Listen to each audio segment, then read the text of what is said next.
ٹھیک ہے، ہمارا خدا کہہ رہا تھا کہ بنی اسرائیل یہودا کے لوگ مصر جانا چاہتے ہیں اور انہوں نے ایسا ہی کیا۔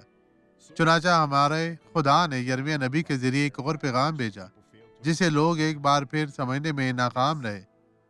یہ باب 44 آیت 28 میں ہے۔ اور وہ جو تلوار سے بچ کر ملک مصر سے یہودا کے ملک میں واپس آئیں گے تھوڑے سے ہوں گے، اور یہودا کے تمام باقی لوگ جو ملک مصر میں بسنے کو گئے جائیں گے جانیں گے کہ کس کی بات قائم رہی، میری یا ان کی۔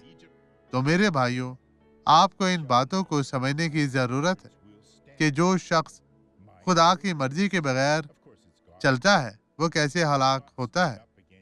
آئیں اب دعا کریں۔ باپ، میں دعا مانگتا ہوں اس شخص کی زندگی کو برکت دینے کے لیے، اور خداوند میں ان سے کہتا ہوں کہ آپ تمام لوگ برکت پائیں، ایک بار پھر خدا کے خادم بنے۔